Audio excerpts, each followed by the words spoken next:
Let me save you 9 minutes. Number 5 looks impossible. Stones that self-heal like human cells, but it's not.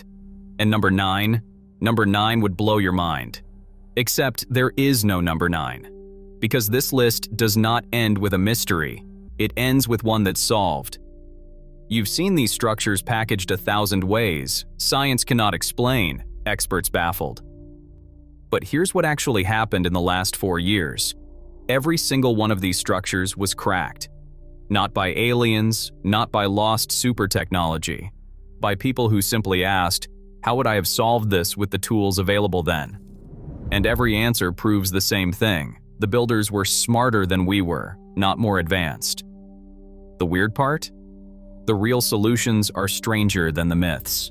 We start with the weakest entry deliberately, the Hatnub ramp, a 4,600-year-old slope that shows exactly how Egyptians hauled stone before cranes existed. Number 8, the Hatnub ramp, the limit of a single solution. In 2018, a joint mission from the University of Liverpool and the French Institute for Oriental Archaeology announced a find at Hatnub, an alabaster quarry in Egypt's eastern desert, about 65 kilometers southeast of Minya. They had uncovered a haulage system carved into the desert, a central ramp flanked on both sides by staircases, and lining those staircases, a regular pattern of post holes, sockets for wooden uprights half a meter thick. The slope it could handle was 20% or more. Here is how it worked. A block goes on a sledge. Ropes run from the sledge around the wooden posts. Some workers haul from above, others pull from below, and the posts act as a force multiplier, effectively an ancient pulley system built from timber and rope. Inscriptions date the ramp to the reign of Khufu, the man who built the Great Pyramid. Now, here is the part most coverage leaves out. This is a quarry. It is a system for pulling alabaster out of a pit, not for building a pyramid 200 kilometers away. A scholar named Briccieri Colombi published a response in 2019 arguing directly that the Hatnub ramp is not a solution to pyramid construction at all. The debate is honest, not hidden. So what does it actually prove? It proves that in Khufu's lifetime, Egyptian engineers had a working method for moving multi-ton stone up steep gradients. That is a real constraint removed from a real problem. It is not the whole answer. And that is the standard for this video. When the evidence goes this far and no further, we will say so. If Hatnub shows us how they moved stones, Machu Picchu shows us that the real genius was underground. Number 7, Machu Picchu, the invisible engine. The internet marvels at the stone joints at Machu Picchu, those famously tight mortarless seams where a blade will not fit between the blocks. But the real engineering is what you cannot see. In 1994, an American civil engineer named Kenneth Wright started asking a different question. Not how did the Inca cut the stones? How did they handle the water? Machu Picchu sits on a ridge in the Peruvian Andes, roughly 2,400 meters above sea level, in a region that receives around 2,000 millimeters of rain a year. It is built on a slope, in an earthquake zone, by a civilization with no iron tools, no wheels, and no written language. It has stood for over 5 centuries with essentially no maintenance. Wright and his team excavated 9 feet into the main plaza. What they found was layered. 3 feet of curated topsoil at the top. Beneath that, sandy gravel. And beneath that, a bed of crushed white granite. The waste chippings from years of stone cutting, deliberately kept and packed in as a drainage medium. The Inca had been building the city downward before they built it upward. Wright's surveys documented an integrated system. Around 130 drainage outlets set into the walls. Channels routed alongside the staircases. A main drain running east to west through the center of the site. Terrace walls layered internally. Stone, then gravel, then sand, then soil, so that rainfall percolates down through them instead of running off and tearing the slope apart. His conclusion, published through the American Society of Civil Engineers. As much as 60% of the total construction effort at Machu Picchu went into site preparation, foundations, and subsurface drainage. 60% of the work is invisible. In 1983, the site was formally recognized as a historic civil engineering landmark, not for the architecture, for the plumbing. The stone joints are standard Inca dry stone technique known as ashlar, labor-intensive but not mysterious. Seismic testing has shown the stones settle back into place after earthquakes. The reason Machu Picchu survived is not that the walls are beautiful. It is that the Inca spent more effort on the part nobody would ever see than on the part everybody photographs. If Machu Picchu's solution was hidden under the ground, Rujm el-Hiri's solution was hidden under the landscape itself because the ground moved. Number 6. Rujm el-Hiri. The landscape lied to us. On a basalt plateau in the Golan Heights, about 16 kilometers east of the Sea of Galilee, sits a circle of stone weighing more than 40,000 tons. 5 concentric rings. The outermost more than 150 meters across. Radial walls running outward like spokes. A burial cairn at the center. For 50 years, the leading explanation was astronomy. Gaps in the walls appeared to align with solstice sunrise around 3000 BCE. An observatory. A calendar in stone. Then somebody asked whether the ground had stayed still. In November 2024, a study appeared in the journal Remote Sensing by Olga Kabarova, Mikhail Birkenfeld, and Lev Eppelbaum. Using geomagnetic analysis and tectonic reconstruction, they found that the Golan landscape, sitting on the northern extension of the Dead Sea Rift, has been rotating 8 to 15 millimeters per year.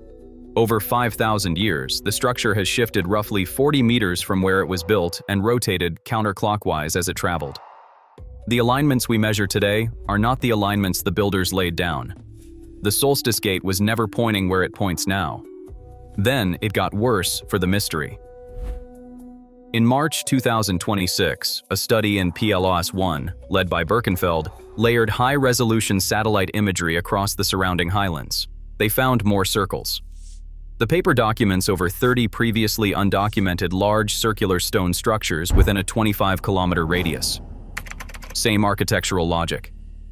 Concentric and radial basalt walls, associated with dolmens and burial mounds. They had been invisible for 50 years because from ground level they are eroded heaps of rock, robbed for later field walls, built over and cut through. Rujm el-Hiri is not a singular monument. It is the most elaborate surviving example of a regional building tradition. The evidence now points to something far more ordinary and far more human. A burial complex and ritual site, the kind of seasonal gathering point common in societies otherwise dispersed across a landscape. The circles were not calibrated. The landscape changed. 2 studies. 2 explanations removed. No new mystery added. That is what a solve actually looks like. It is not always a revelation. Sometimes it is a subtraction. Sometimes the solution is not a correction of geography but a correction of chemistry. And that is exactly what happened with Roman concrete. Number 5. Roman concrete, the flaw that wasn't a flaw. For decades, engineers noticed white lumps in Roman concrete and assumed they were a defect, a sign of poor mixing, sloppy craftsmanship, the kind of flaw any competent builder would have avoided. That assumption held for a century. In January 2023, a team led by Admir Masic at MIT published their answer in Science Advances. Those white lumps are not a mistake. They are hot-mixed quicklime clasts, calcium carbonate deliberately added to the mix, not accidentally left in. The Romans were not using slaked lime, the standard method. They were adding quicklime directly, a process called hot mixing that releases enormous heat. And the clasts that survive that process have a brittle, high surface area internal structure. Here is the mechanism. When water seeps into a crack in Roman concrete, it contacts those clasts. It dissolves the reactive calcium, and the solution recrystallizes as calcium carbonate, filling the crack from the inside. The concrete heals itself. The team tested it. They made 2 batches, one with hot mixed lime clasts and one without, cracked both, and ran water through them. The control kept leaking. In the clast-bearing sample, water flow stopped completely within about 2 weeks, and the fracture surface had been filled with newly precipitated calcite. The Pantheon in Rome has been the largest unreinforced concrete dome on Earth for 19 centuries. It should have collapsed. The concrete is not particularly strong by modern standards. But every time it rains, the process repeats. Tiny cracks seal themselves. The structure repairs its own damage, quietly, without intervention. Roman engineers optimized for durability, not strength. That is a different logic from modern Portland cement, which prioritizes compressive load and sets fast. The Roman recipe traded immediate strength for long-term survival. We are only now understanding how that trade-off worked. Concrete is passive engineering. It sits there and does its job without moving parts. The Antikythera Mechanism is the opposite, a machine that processed time, and its solution came from medical scanners. Number 4. The Antikythera Mechanism, the gearbox we couldn't see. In 1901, sponge divers working a shipwreck off the Greek island of Antikythera brought up a corroded lump of bronze. It sat largely ignored for decades. Today, it is in 82 fragments, housed at the National Archaeological Museum in Athens. Only about a third of the original device survives, including roughly 30 corroded bronze gear wheels. The problem was that you cannot take it apart. The fragments are fused, corroded, and the gears are stacked inside each other where no eye can reach. The solution was to stop trying to open it and start looking through it. In the mid-2000s, an international team including Mike Edmonds and Tony Freeth applied industrial CT scanning, micro-focus X-ray computed tomography, at resolutions fine enough to count individual gear teeth buried inside solid metal. The scans recovered tooth counts that had been physically inaccessible for a century.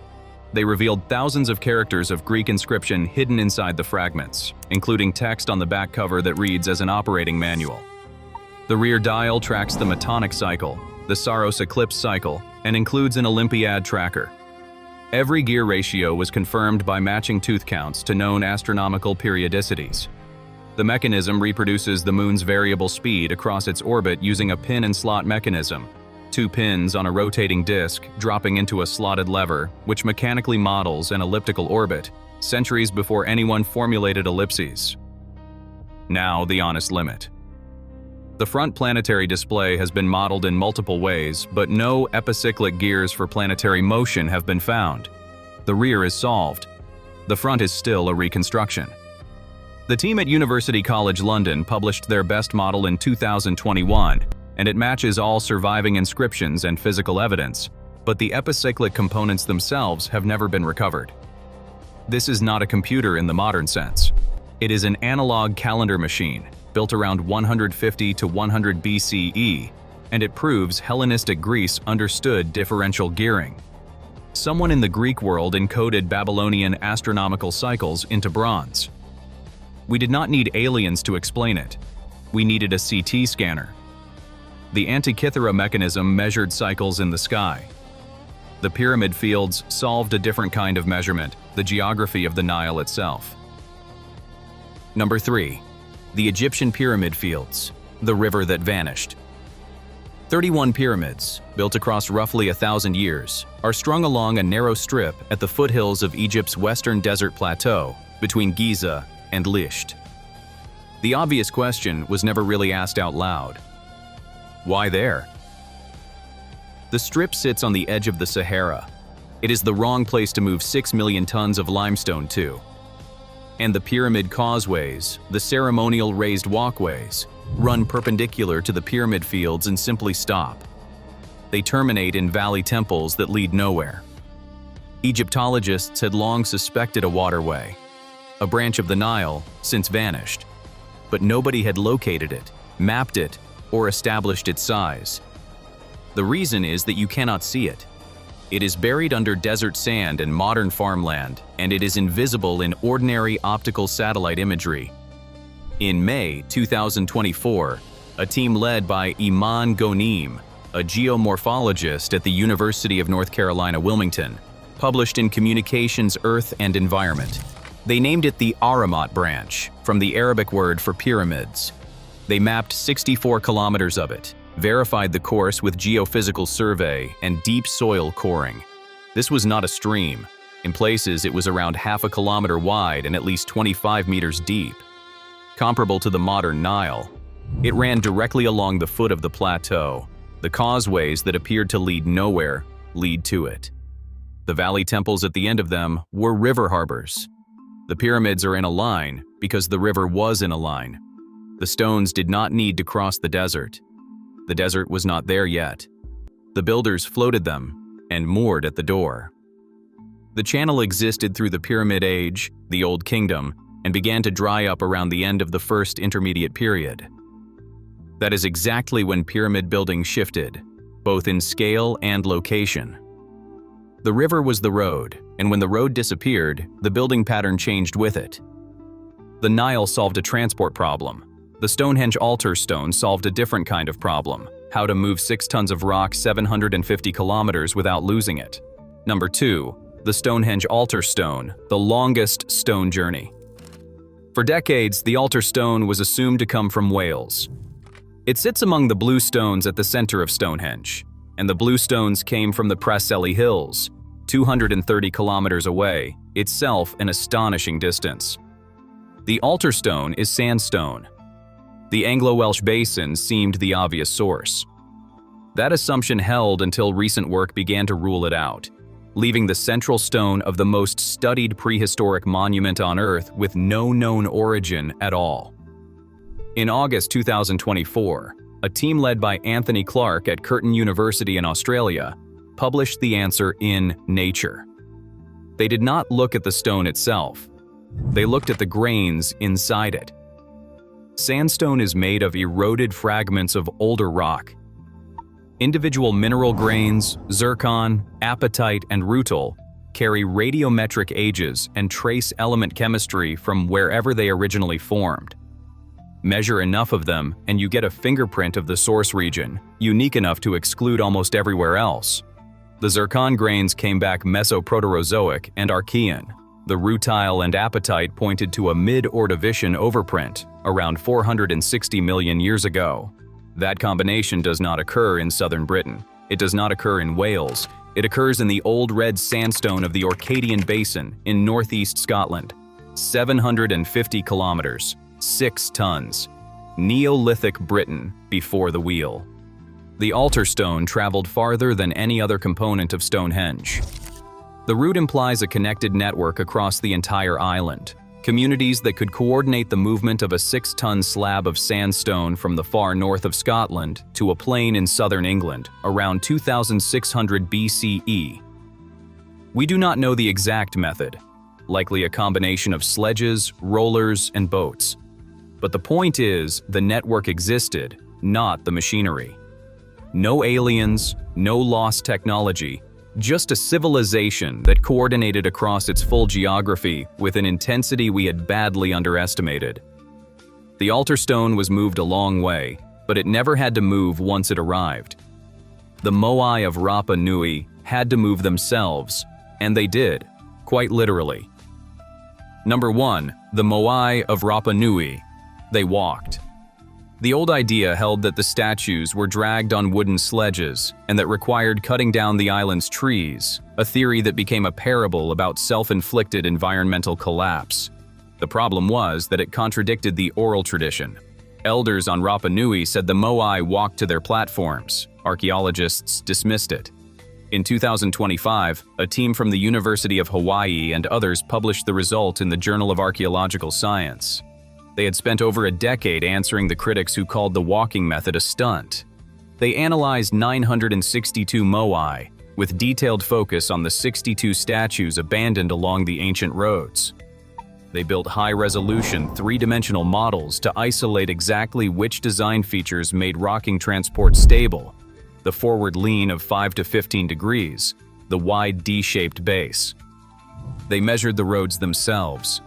Around 4.5 meters wide with a concave cross-section, a shape that does nothing useful for a sledge and everything useful for stabilizing an upright object rocking side to side. Then they built a precisely scaled replica, 4.35 tons, matched to the road Moai proportions. 3 ropes, 1 around the head, 2 on the sides. A team of 18 people rocked the statue forward by pulling laterally, creating a walking gait. 100 meters in 40 minutes. The Moai's shape, the heavy belly, the sloping shoulders, is optimized for walking. The carving was done last, after transport, because the walking method required a rough preform. The statues standing on the platforms look different from the ones still on the road because the transport features were carved away once they arrived. The solution uses the object itself as the tool. No logs, no drag, no mystery, just rope, people, and a design that matched the method. The oral tradition was right. They walked. 8 structures, 8 solutions. Every one of them makes the ancient builders smarter, not the internet right. The pattern across all 8 is the same. What looked like impossible was just an engineering logic we had not yet recognized. Ancient people were not more advanced than us. They were more resourceful with what they had, and that is a harder truth than magic. Which of these solutions changed your view of ancient engineering the most? Subscribe for more investigations that treat ancient artifacts as evidence, not mythology.